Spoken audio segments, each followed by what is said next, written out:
Kingdom Builders Change the World, Chapter 3, The Heart of the Matter, the Kingdom Defined. Sadly, most Christians cannot define what the kingdom of God is, and even sadder, it's a fact that very few theological books really teach at any length what the kingdom of God is. And in fact, it's rarely mentioned even in systematic theological courses in seminary. So if you do not know what the kingdom of God is, then how can you advance what you don't know or understand? How can you see the kingdom in action today if you have no idea what it is? So it's important to understand what the kingdom is in detail in order to advance it, understand it, to see it at work, and so forth. But keep in mind, in the New Testament, the kingdom is called by various names.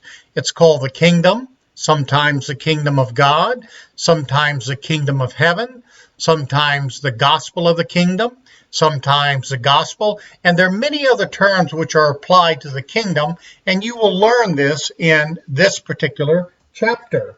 Now, the key point is that the kingdom of God was brought to earth by Jesus in order to help people see it in him, to see the manifestations of the kingdom, and to understand exactly how the kingdom works.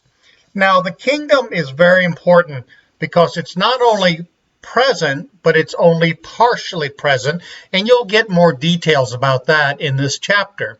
But the definition of the kingdom is critical that you understand it, that you apply it to your life, and that you enable others to do the same thing likewise. Keep in mind that the kingdom is a political term because God sent Christ to come to the earth to introduce an old government, the kingdom of God, which existed on earth prior to the fall. God tried to implement it through the kingdom of Israel, but once it failed, then Jesus came in order to re-educate the people of the kingdom and how it actually works. Let me just quickly go through the definition of a kingdom, which is elaborated even more in this chapter. Now, the kingdom of God is defined in this way.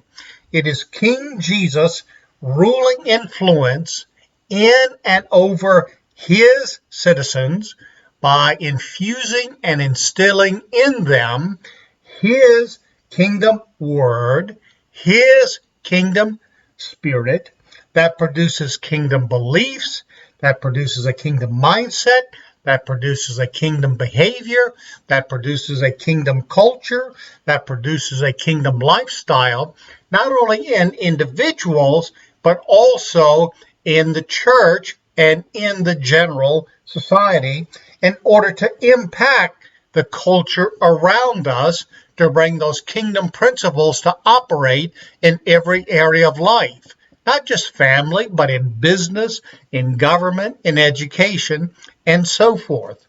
Sadly, the kingdom of God has been defined by most theologians as simply God ruling in our hearts. That is a very poor and inadequate definition, because if it's only in our hearts, then we can never really see it because that's invisible. We could never see people building kingdom principles in the society. Now, we need to understand that it's more than just what goes on in our spirit. It's what comes out of our mouth. It should be kingdom words. It's how we live our daily life, which should be kingdom lifestyle or kingdom actions. It's how politicians speak. It's how educators teach. It's how mechanics work. Everything about human life, for those who believe in the kingdom and have been chosen by King Jesus, their whole life should be filled with the kingdom. It should manifest the kingdom in everything that they think, say, and do.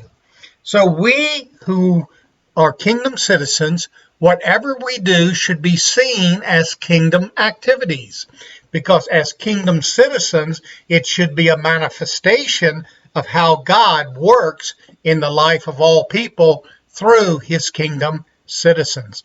So it's very important to understand what the kingdom of God is.